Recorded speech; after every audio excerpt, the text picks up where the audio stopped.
Thank you for joining me on our second episode on About Jobs TV. I want to read you a comedy, a joke from our last year's edition of About Jobs magazine. And where we get this comedy from, sometimes I don't want to laugh about it, but obviously in some humor you get wisdom. While we're interviewing or going through the recruitment process, candidates have certain perspectives to their expectation of work and from the employer. And we had this particular encounter while we were interviewing somebody for a job in the sports industry. I'll read it to you. I'm not a hungry publisher. That's the title. In an interview to a firm in the public sector with the head office situated in Ibadan, Afcon Recruit had shortlisted some candidates for the role of executive officer. This particular candidate stood out with a funny mindset. Tunde was asked a few questions about his work experience, which was nearly under a year, but he had something to be proud of. So, Mrs. Fumi, who is myself, asked him, "What skills do you possess?" And Tunde replies, "I'm a writer and I'm very good with research." And then I asked him, "Interesting," I said, "is there any article that you have written that we can see?" And Tunde said, "None at all. I'm working on a book, but I need money." And then I asked him, I said, "What do you need money for?" And Tunde said, "An ISBN number, of course, and to produce 10,000 copies of the book to be sold nationwide." And then I said, "Don't you think you should first write on social media? Do you have anything you have written on Facebook or on Instagram?" And Tunde said to me, "Of course not. I am not a hungry publisher." This was one of the moments where I had to, as an interviewer, put on a professional face, even though I wanted to laugh. But so to Tunde, it's only hungry publishers like CNN, like Forbes, like Harvard Business School that write on social media. Big boys like him will just produce 1 million copies of the book and then everybody will rush to the stores and buy it. These are some of the perspectives we get in the interview room. Did Tunde get the job? No. But I pray that Tunde understands that getting a job is an opportunity to give service to an employer and through the employer to the customers that he will engage with. So we'll get into today's topic after the break. I'll see you then.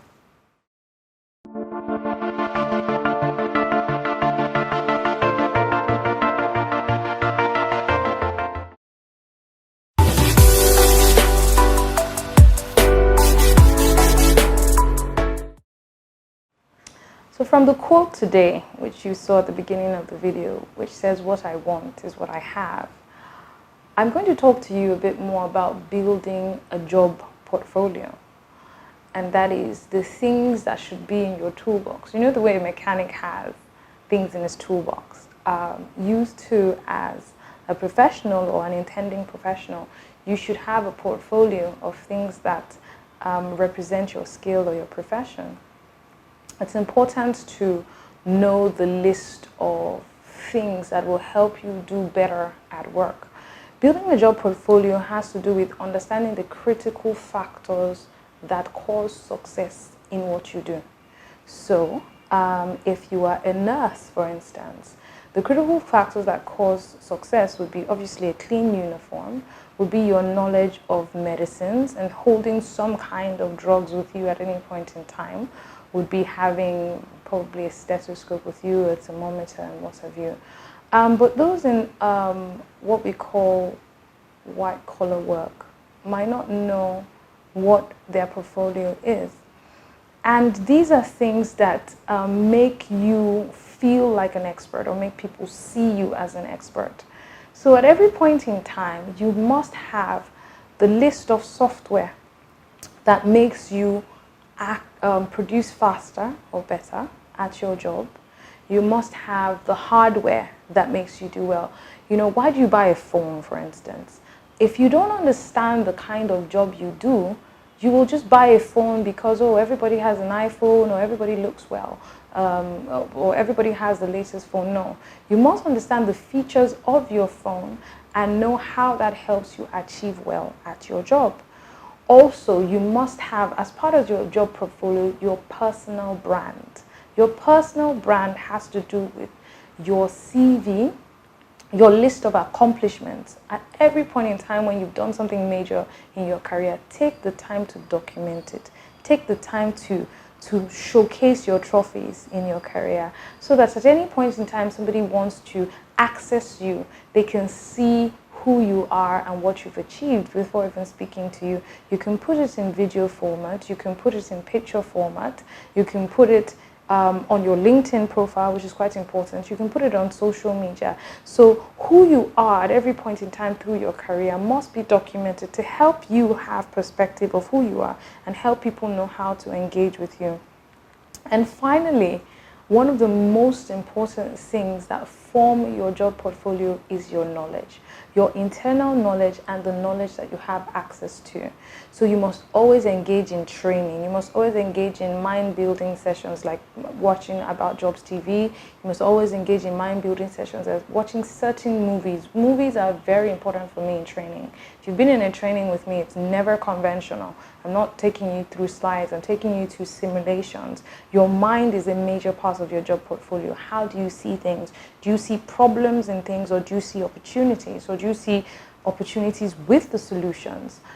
So building your job portfolio has to do with different aspects that makes you an expert. So I've said one, in your job portfolio, look at the software you need, look at the hardware you need, look at your personal brand, which is your CV, and this comes in several formats. You can have a URL, you can have a brag book, you can have your LinkedIn profile optimized, and then also your mind, your internal knowledge, who you think you are, what you think you're able to achieve, and the knowledge that you have access to. So through networks, knowledge through articles, through members, associations that you're a part of. And this will form your job portfolio. So anytime you're being called to the rescue, you will have your portfolio ready with you. Now we're going to look into the reason why people lose jobs. I'll see you after the break.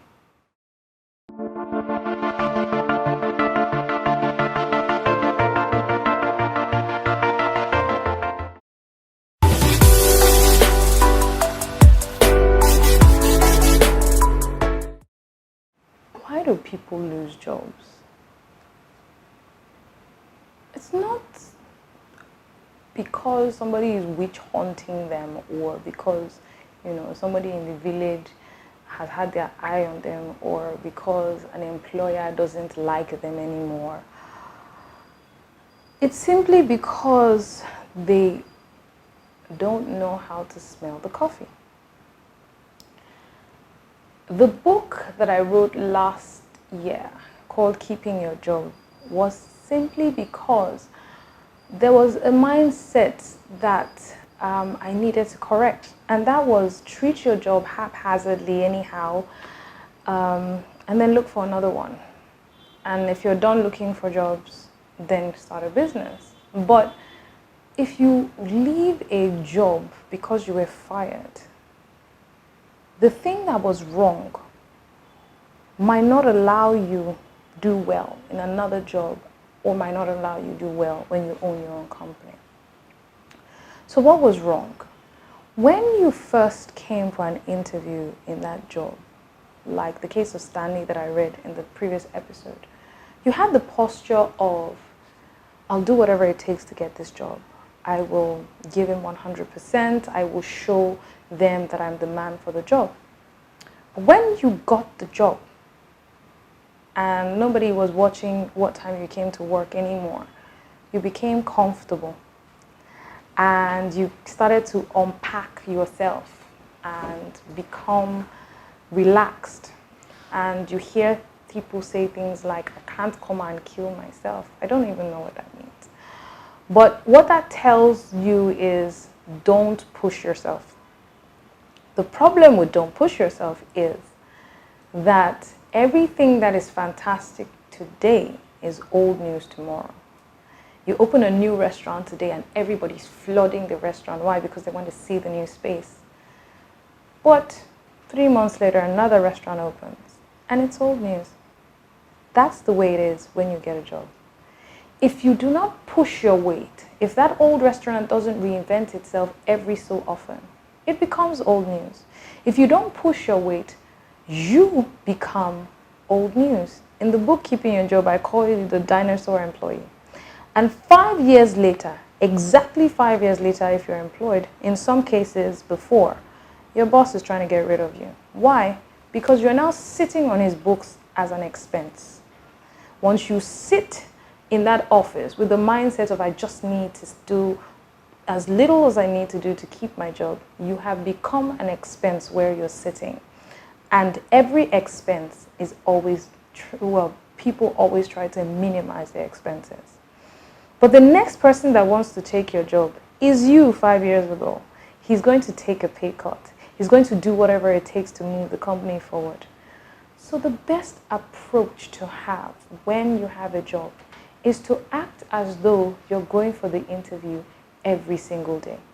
Not only for the benefit of the employer, but for the benefit of yourself. Because you need to build on your best every day so that you can begin to unpack all the greatness that God has given you. The enemy of the best version of yourself is the good version of yourself today. So if you do this, looking for new ways to build yourself, how to give more, how to do more, they told you were great in doing that document and you said, listen, I did that document in 1 day. I want to see how I can do it in 3 hours. You push yourself like this, you'll arrive at the top of the industry where you're sitting and not as an expense on your employer's books. Thank you. We're going to talk to you in more sessions on About Jobs TV about how you can become relevant. Now, because you joined us today, I'd like you to click on the link below. There's a free link to the Keeping Your Job book. We wrote it in 2 versions. So there's a free version and there's a paid version. So you can get the free version so you can study more. I would love to see you at the top just because you tuned into About Jobs TV. Have a wonderful week ahead and see you next time.